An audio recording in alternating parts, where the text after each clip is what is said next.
fuck? Hey, what's going on? Oh, nice to see you here. I thought I heard something. Yeah, we just These two filthy JZX owners in my car. What is this? we're just Are you here for any reason or? I like cars Oh, okay. and new gearboxes. Alright, I'll see you tomorrow. Very nice. Yeah, Have a good one. See ya. Yep. Funny guys. Okay, so there is actually a reason why these two JZX owners are here. The main reason is this. Hello. This will be blurred. This will be blurred. Is it? Yeah. Okay. At the moment. Yep. This is actually I'm lifting Rex in the air right now. Yeah. You can dub his head. Yeah, that's Rexon Campbell right there. My Nissan 200SX S15 is my all-time dream car. But if you're in the market for an early 2000s JDM car, you have a few options. I've got my mates Will and Michael with their JZXs, and I'm going to compare all three cars and see which is the best.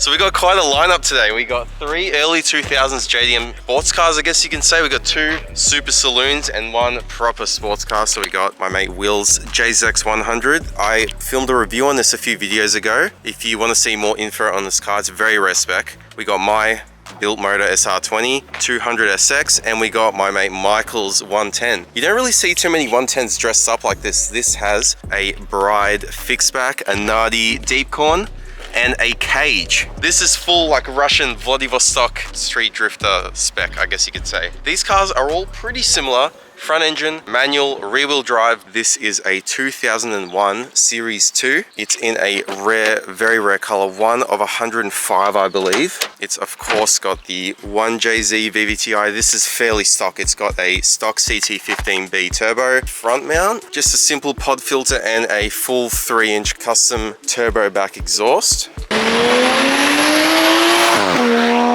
You don't really need to do much to these 1Js to make them sound good. This one is, all it's missing is an LSD and it's mint. On the other hand, my car is a 2001 Nissan 200SX. It is basically completely just bespoke parts. It's got a built SR20 DET, got a high mount GT2871R turbo, 50mm external gate, which is plumbed back into a full custom 3-inch turbo back exhaust.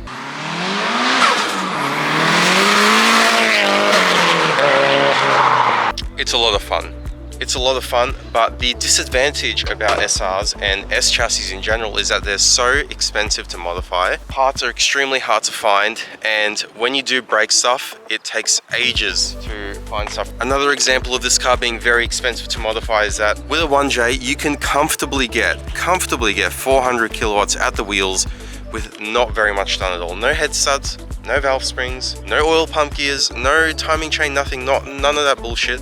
Just a turbo, injectors, and an ECU, and a fuel pump, of course. Just basic supporting mods. This car, on the other hand, you have to run a built motor, a stronger trans. In this case, I have an R34. I believe it's a Getrag transmission, but I'm not too sure. I know they're very strong. They can easily handle 500 to 600 kilowatts. And I have the whole rear end change in this car. In a JZX, all of this is optional, whereas in an S chassis, it's just Nissan is just a step below Toyota in terms of engineering and just making parts last in the long run. This is a beautiful car. This is my mate Michael's JZX 110. These are starting to become more and more popular over the last couple of years. People have really started to convert to JZX 110s because they are so much cheaper than 100s and obviously S15s. This is basically a more comfortable, newer version of that car. There's no need to compromise with this car as well. Once again, we have a 2.5 litre 1JZ GTE VVTi, of course. This particular one is a little bit more modified than the 100. ETCSI, biggest bottleneck in these engines, but this one has a CT15B as well. However, it has been high flowed by Hypergear. It also has a 45mm Turbo Smart external wastegate, which unlike my car is not plumbed back in, and it sounds like this.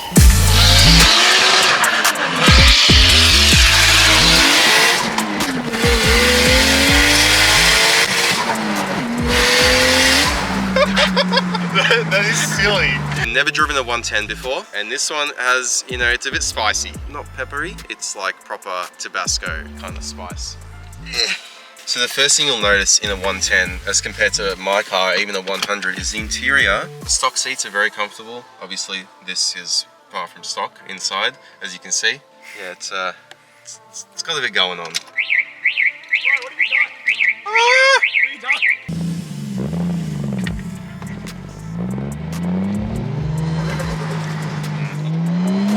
Oh wow. Oh wow. Okay. JZXs, very, very comfortable. Like I said, that has not changed from the 100 to the 110. Apart from, like I said, the seat and the steering wheel and everything, it literally drives like a Camry, which is exactly what you want from a drift car.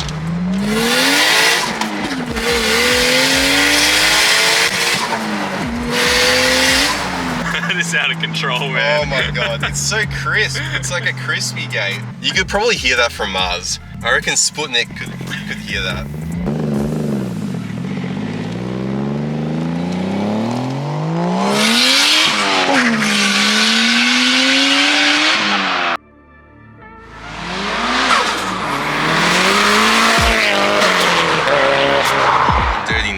So I've had this car for like 2 years now. I've been slowly fixing it up to bring it to the same level as a JZX in reliability and capability. Yeah, SR20 power. So straight off the bat, this car is very visceral. Just being and driving in JZX 100s and 110s, definitely more raw. You can feel more of the road as well. It's just lighter as well. It's a proper sports car, whereas those are like sports saloons.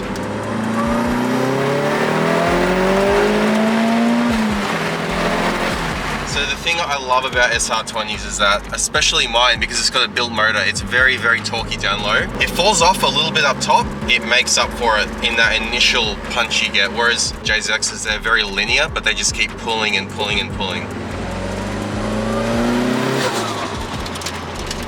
This thing, of course, weighs a whole lot less than JZXs. This is about 1,200 kilos curb weight, whereas JZXs are, you know, 1,400, knocking on 1,500 like Michael's with the cage and whatnot. This car, I'd say, is a lot more versatile in terms of what you can do with it. So you can track it, you can drift it, you can drag race it.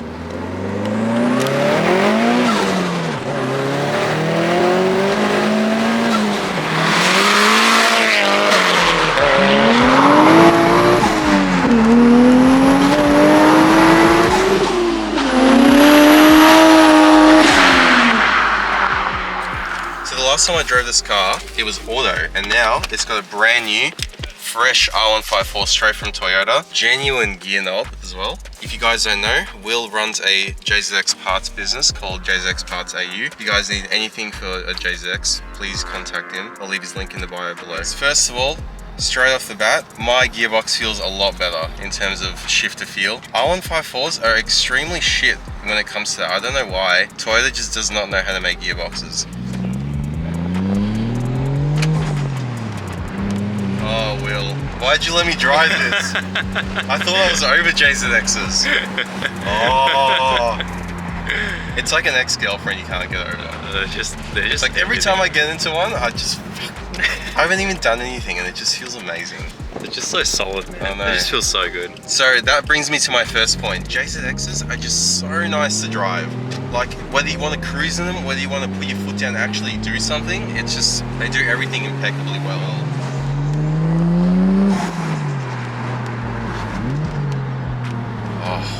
So nice.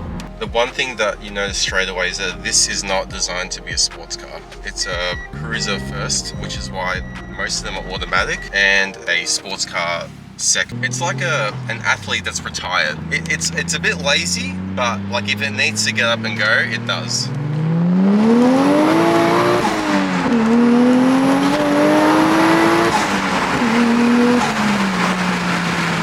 It's not the quickest thing in the world, but it's fun to row through the gears, especially because that 1J sound, like...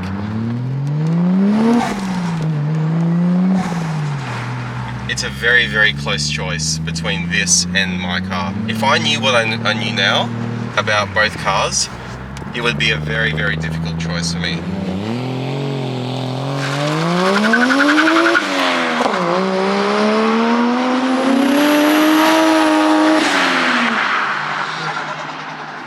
Thank you guys so much for watching. There's now 2 videos every week. Stick around for the next one. I'm gonna go get my hearing checked.